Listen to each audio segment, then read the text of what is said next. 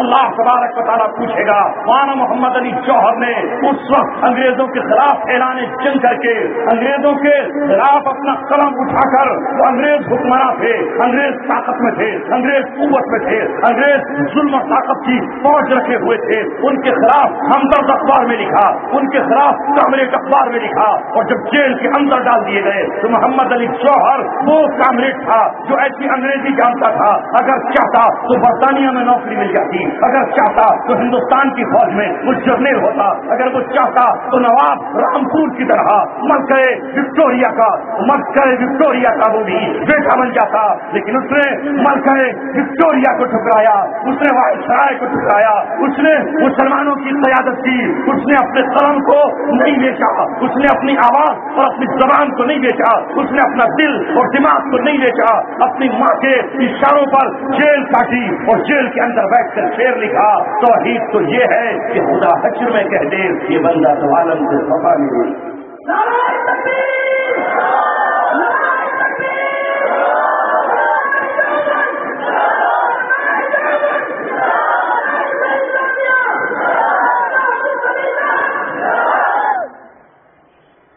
آج کہاں آرام کر رہے ہیں؟ بھارت میں نہیں۔ کہاں آرام کر رہے ہیں محمد علی جوہر؟ پیدا تو ہوا میرے ہی شہر رامپور میں، پیدا تو ہوئے وہی جو رامپور ہے، لیکن دفن کہاں ہوئے؟ موت کہاں آئی؟ موت آئی برطانیہ میں، جس سے ملاقات کرتے ہوئے گول میز کانفرنس میں جب انگریز سامنے بیٹھے تھے اور انگریزوں نے مذاکرات کے لیے بلایا تھا تو ہندوستان کے مسلمانوں کی ترجمانی کرنے کے لیے محمد علی جوہر نکلا، جو شوگر کا مریض تھا، جس کی آنکھ کا آپریشن بھی ہو چکا تھا، اپنی بیوی کو اس آخری سفر پہ ساتھ لے کر گیا۔ اے رفیقہ سفر، تو ساتھ چل، کہیں ایسا نہ ہو کہ قضا اور موت کا پیغام مجھے راستے میں آ جائے۔ ہندوستانی مسلمانوں کو ناز تھا محمد علی جوہر پر، اور ناز رہے گا صبح قیامت تک۔ کوئی اور ہوتا تو برطانیہ میں بک جاتا، کوئی اور ہوتا تو برطانیہ میں ہمارے سروں کا سودا کر لیتا، اس وقت کے مسلمانوں کی خون کی قیمت وصول کر لیتا، اس وقت کے مسلمانوں کے لہو کی قیمت وصول کر کے بیچ لگا کر آتا، عہدہ اور منصب لے کر آتا، اور ہندوستان میں آ کر یہاں کا حکمراں بن جاتا، یہاں کا گورنر بن جاتا، یہاں کا کر وہ آصف سالار بن جاتا۔ لیکن محمد علی جوہر نے 18 گھنٹے تڑپ کر تقریر کی، اور تقریر کر کے یہ کہا کہ مسلمان سب کچھ برداشت کر سکتا ہے لیکن غلامی کی زندگی برداشت نہیں کر سکتا، مسلمان غلام نہیں ہو سکتا۔ ہندوستان کے مسلمانوں کی طرف سے ترجمان بن کر آیا ہوں تو آزادی کا پروانہ لے کر جاؤں گا، غلام ہندوستان میں واپس نہیں جاؤں گا۔ یا تو آزادی کا پروانہ دو یا مجھے ویزا دو، میں کسی آزاد ملک میں ہجرت کر کے رہوں۔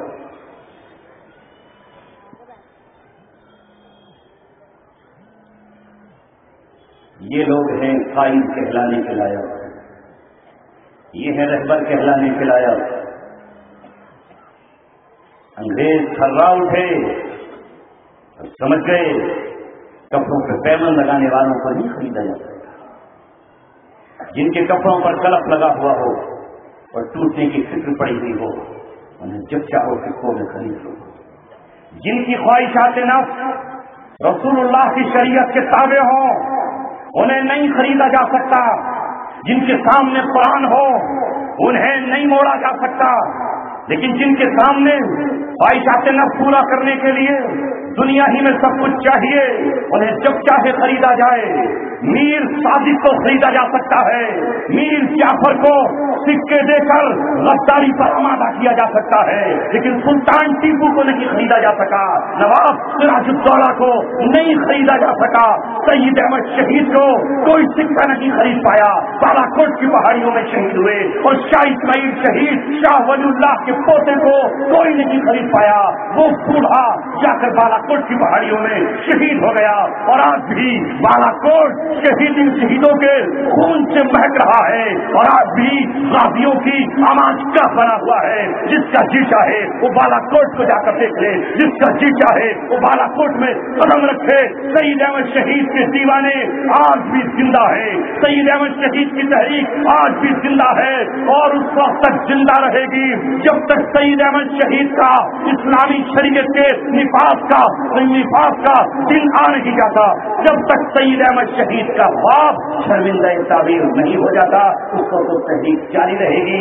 تحریک جب زندہ ہوتی ہے، جب اس میں قائدوں کا لہو شامل ہوتا ہے، جب اس میں سپہ سالاروں کا خون شامل ہوتا ہے، جب اس میں یتیموں کی ہچکیاں شامل ہوتی ہے، جب اس میں بیواؤں کی ہچکیاں شامل ہوتی ہے، جب اس میں قیدیوں کے آنسو شامل ہوتے ہیں، جب اس میں قید تنہائی کی مشقتیں شامل ہوتی ہے، تب کہیں جا کر کے تحریک رنگ لاتی ہے۔ خالی بیٹھ کے بریانی کھانے سے انقلاب نہیں،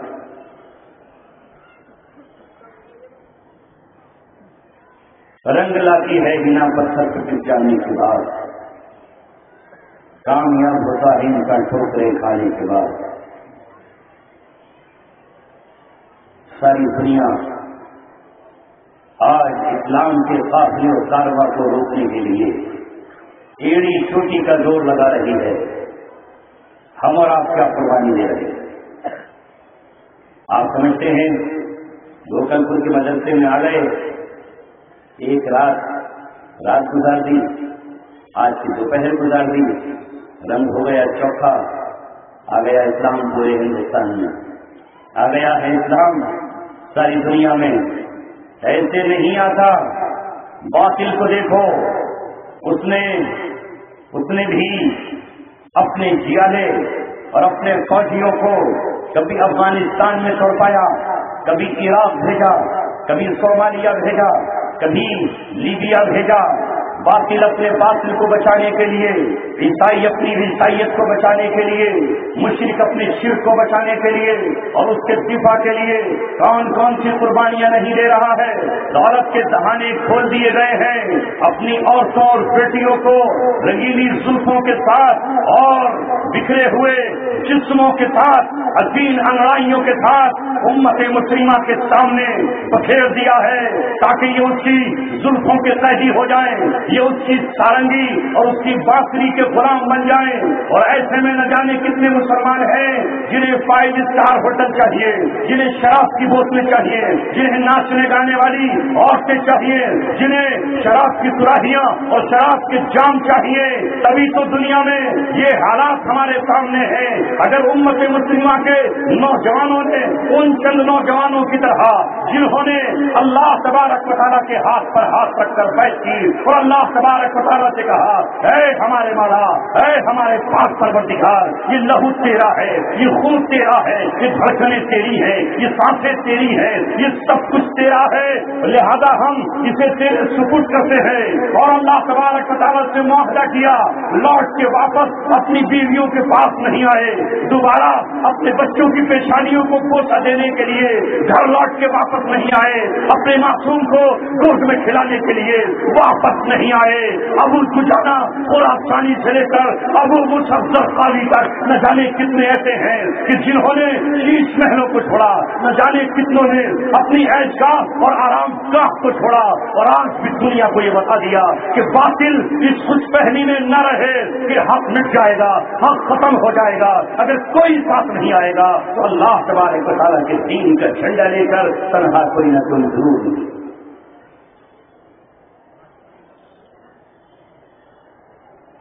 غور کیا کیجیے، قرآن کو جوڑنے کی اپنے کو فکر کیجیے۔ میں نے قرآن مقدس کی ایک آیت آپ کے سامنے تلاوت کی، اس کی تشریح کرنا چاہتا ہوں۔ کبھی کبھی دل مایوس کر دیتا ہے اور جی میں آتا ہے کہ کچھ نہ کریں، بند کر دیں سب کچھ، بس بیٹھے رہیں اور روتے رہیں، کچھ نہ کریں۔ لیکن پھر جب قرآن پڑھتے ہیں تو نظر آتا ہے کہ قرآن میں اللہ نے اپنے نبیوں کو بھیجا، موسیٰ علیہ السلام فرعون کا مقابلہ کرتے رہے، بظاہر کتنا زمانہ گزر گیا، حالات تبدیل نہیں ہو رہے، فرعون کی حکومت نہیں جا رہی، قارون کا خاتمہ نہیں ہو رہا، حامان دندنا رہا ہے، موسیٰ علیہ السلام کی قوم پٹ رہی ہے، ان کے جسموں سے خون بہ رہا ہے، ان کے گھر اجاڑے جا رہے ہیں، ان کی بستیاں برباد کی جا رہی ہیں۔ اللہ تبارک و تعالیٰ ان مسلمانوں سے کہتا ہے کہ مصر کے اندر ہی اگر تمہیں مسجد بنانے کی اجازت نہیں ہے تو اپنے گھروں ہی کو قبلہ بنا لو اور اپنے گھروں میں نماز پڑھو۔ لہذا ہم دیکھتے ہیں کہ کبھی کبھی ظلم اور باطل اتنا طاقتور ہو جاتا ہے کہ مسجدیں بنانے کی اجازت نہیں دیتا، تو ہمیں آج جب انگولا میں مسجدیں ڈھائی جاتی ہیں اور مسجدیں گرائی جاتی ہیں تو کل کا زمانہ یاد آ جاتا ہے۔ جب آج انگولا میں مسجدوں پر پابندی لگتی ہے تو ہمیں کل کا زمانہ یاد آ جاتا ہے کہ قرآن بیان کرتا ہے کہ بنی اسرائیل کو مسجدیں بنانے کی اجازت نہ تھی۔ اگر آج بیت المقدس پر یہودی قبضہ کر کے اس کو کبھی بند کر دیتے ہیں، کبھی کھول دیتے ہیں، کبھی نماز پڑھنے کی اجازت دیتے ہیں اور کبھی اجازت نہیں دیتے ہیں، کبھی چوٹیاں لے کر اندر داخل ہو جاتے ہیں، کبھی اپنا یہودی ترانہ اس میں پڑھتے ہیں، تو ہمیں یاد آتا ہے کہ یہ دور تو چلتا ہی رہا ہے۔ کبھی جالوت مسجد اقصی پہ قبضہ کر لیتا ہے اور کبھی بنی اسرائیل جالوت کو قتل کر کے خود قبضہ کر لیتا ہے، تو پھر دل تسلی دیتا ہے، پیغام سنائے جاؤ، مانے نہ مانے ان کا اختیار ہے، اپنی بات کہے جاؤ، اللہ تبارک و تعالیٰ کی بات سنائے جاؤ، کوئی مانے یا نہ مانے، کم از کم اللہ تبارک و تعالیٰ کے یہاں یہ زبان گواہی دے، یہ کان گواہی دے، یہ مکانات گواہی دے، یہ درخت اور پتے گواہی دے کہ اس بندے نے اے اللہ تیرا پیغام سنایا تھا، اس نے اگر کسی سے دوستی کی تھی تو تیری بنیاد پر، اگر دشمنی کی تھی تو تیری بنیاد پر۔ یاد رکھو مسلمانوں، ہماری دوستی اور دشمنی کا معیار ہماری دنیا نہیں ہونی چاہیے، ہماری کھانوں کی سفارش نہیں ہونی چاہیے، ہمیں تیل اور چینی کا کوٹا ہماری نظروں کے سامنے نہیں ہونا چاہیے، پردھانی کی سیٹ اور ایم پی اور ایم ایل اے کی سیٹ ہماری نظر نہیں ہونی چاہیے۔ یہ بہت گھٹیا چیزیں ہیں، یہ بہت کم تر چیزیں ہیں، یہ بہت ناکارہ چیزیں ہیں۔ ہماری نظر ہو اللہ تبارک و تعالیٰ کی رضامندی پر، اگر اللہ ناراض ہو تو ہم سارے جہاں سے لڑنے تیار ہو جائیں، اور اللہ تبارک و تعالیٰ راضی ہو تو ہم سارے جہاں سے برابر ہو جائیں۔ اسے منانے کی فکر ہو، اسے رضامند کر لیں، پھر وہ جو چاہے جہاں چاہے ہماری ڈیوٹی لگا دے۔ علماء کرام اور مسلمانوں، ہم سب کے سب اللہ تبارک و تعالیٰ کی فوج کے سپاہی اور اس کے لشکر کا دستہ، وہ ہمیں چاہے چوک پہ کھڑا کر دے، وہ ہمیں چاہے مسجدوں میں بٹھا دے، وہ ہمیں چاہے مسجدوں سے باہر نکالے اور ہمارے لیے راستہ اور سڑک چن لے، اللہ تبارک و تعالیٰ ہمیں چاہے تو جس حال میں رکھے ہم راضی رہیں اور اللہ تبارک و تعالیٰ کی رضا کے لیے ہم قربان ہو جائیں۔ شیخ عمر عبد الرحمان مصر کے رہنے والے ایک عالم ہیں، انہیں اسلام کی بات کرنے کے جرم میں مصر میں گرفتار کیا گیا اور اس کے بعد انہیں امریکہ پہنچا دیا گیا۔ وہ شخص روتے روتے نابینا ہو گیا، آنکھوں کا نور چلا گیا، ظلم سہتے سہتے بے سہارا ہو گیا، آج بھی جیل کے اندر امریکہ کی بند ہے۔ لوگوں نے جب ان سے پوچھا کہ کیا دن پر گزر رہی ہے تو انہوں نے پیغام بھیجا اور پیغام بھیج کر یہ کہا، اے نوجوانوں، تم نے تو اللہ سے سودا کیا تھا، تم نے تو اپنی جانیں اللہ تبارک و تعالیٰ کی سپرد کی تھی، تم نے تو اپنے آپ کو اللہ کے ہاتھ بیچا تھا، اب کیوں فکر کرتے ہو، اب کیوں روتے ہو، اب کیوں تڑپتے ہو، اب کیوں شکوہ شکایت کرتے ہو؟ وہ چاہے تو آج ہی ہماری جان لے اور شہادت کا تاج پہنا کر ہمیں جنت میں پہنچا دے، وہ چاہے تو ہمیں تخت شاہی پر بٹھا دے، وہ چاہے تو ہمیں جیل کی سلاخوں میں بھیجے، وہ چاہے تو ہمیں